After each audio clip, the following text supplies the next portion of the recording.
ഇറാനും അമേരിക്കയും തമ്മിലുള്ള സംഘർഷങ്ങൾ അയയുന്നതിന്റെ ലക്ഷണങ്ങളൊക്കെ ഇപ്പോൾ കാണിച്ചു തുടങ്ങിയിട്ടുണ്ട്.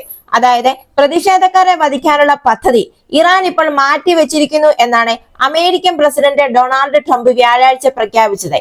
അതുപോലെ തന്നെ പ്രതിഷേധക്കാരെ വധിക്കുകയില്ല എന്ന് ടെഹ്റാൻ മന്ത്രിയും പ്രസ്താവിച്ചു. എങ്കിലും ഇറാനെതിരായ അമേരിക്കയുടെ ആക്രമണത്തിന്റെ സാധ്യത എന്നത് നമുക്ക് പൂർണ്ണമായും തള്ളിക്കളയാനും ആവില്ല.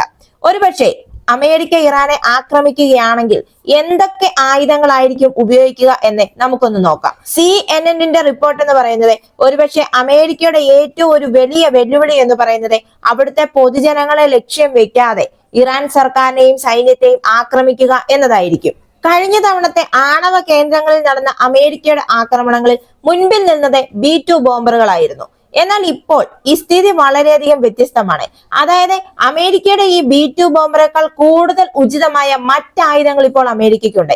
പ്രാദേശിക JRDC ആസ്ഥാനങ്ങളും താവളങ്ങളും ക്രൂയിസ് മിസൈലുകൾ ഉപയോഗിച്ച് ആക്രമിക്കാനായിരിക്കും ഒരുപക്ഷെ അമേരിക്ക ലക്ഷ്യമിടുന്നത്. വളരെ കൃത്യതയുള്ള ടോമഹോക്ക് മിസൈലുകളായിരിക്കും ഇവിടെ അമേരിക്ക ഉപയോഗിക്കുക.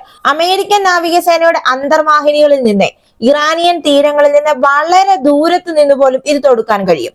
അതേപോലെ തന്നെ സംയുക്ത air to surface stand off missile, അതായത് മറ്റൊരു cruise missile option joint air to surface stand off missile ആണ്. 453 കിലോഗ്രാം വാർഹെഡ് വഹിക്കുകയും 1000 കിലോമീറ്റർ വരെ ദൂരപരിധിയുമുള്ളതുമായ JASSM.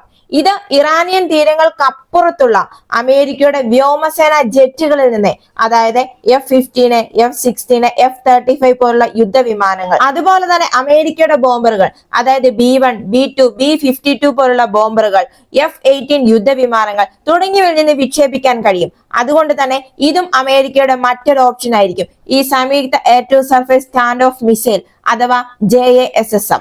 പിന്നീട് അമേരിക്ക ഉപയോഗിക്കാൻ സാധ്യതയുള്ളത് ഡ്രോണുകളാണ്. ക്രൂ യുദ്ധവിമാനങ്ങൾ ഇത് ഉപയോഗിക്കാൻ അമേരിക്ക ഒരിക്കലും സാധ്യതയില്ല. കാരണം ഇത് ഹ്രസ്വദൂര ആയുധങ്ങളോ സ്വതന്ത്രമായി വീഴുന്ന ബോംബുകളോ ഉപേക്ഷിക്കാൻ വളരെയധികം സാധ്യത കുറവാണ്.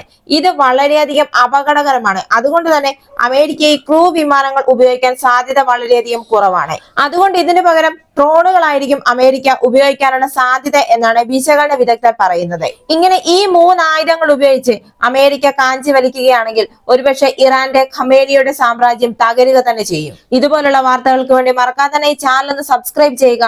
ഈ വീഡിയോ ഇഷ്ടമായെങ്കിൽ ഒരു ലൈക്ക് തരിക. മറ്റൊരു വീഡിയോയുമായി വീണ്ടും കാണാം.